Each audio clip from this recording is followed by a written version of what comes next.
Hi guys, I'm Mohammad Saddam Khan and today I will discuss about the endonuclease enzyme and how we can insert the targeted or desired DNA nucleotides in our DNA.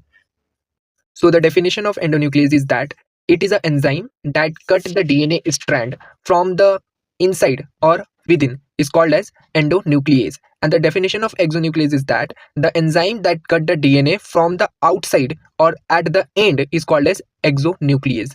अगर हम बात करें endonuclease की तो ये एक biological scissor है जो हमारे डीएनए को कट करने का काम करता है और हमारे न्यू डीएनए और टारगेटेड डीएनए को with the help of ligase enzyme को ऐड करने का काम करता है.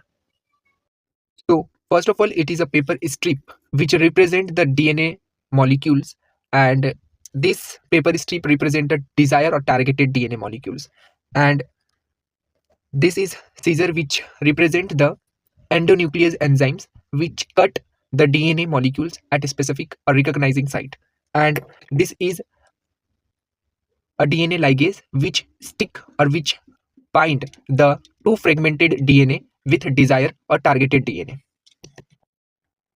अगर हम बात करें सीजर की तो सीजर कहीं पे भी और कैसे भी कट नहीं करता. सीजर का काम है कपड़े को या फिर पेपर को कट करना, लेकिन जब हम चाहेंगे जिस साइट पर काटना चाहेंगे उसी साइट पर वो कट करता है. सेम वैसे ही एंडोन्यूक्लियस जो एंजाइम है वो भी एक स्पेसिफिक साइट यानी रिकॉग्नाइजिंग साइट पर ही कट करता है जहां पर उसकी टारगेटेड न्यूक्लियोटाइड्स होती हैं. सपोज अगर हम बात करें हमारी इस डीएनए स्ट्रिप में इस एंडोन्यूक्लियस की टारगेटेड साइड GAATTC और G तक है, तो ये कट करेगा हमारी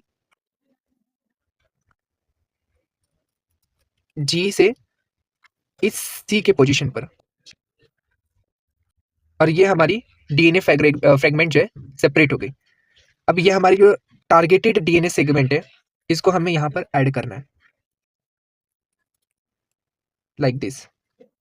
और जब हम इस दो फ्रेगमेंट को एक साइड ज्वाइन करते हैं तो हमें डीएनए लाइगेज एंजाइम की नीड होती है. तो डीएनए लाइगेज एंजाइम का जो फंक्शन है वो दो सेपरेटेड फ्रेगमेंट को ऐड करने का काम करती है.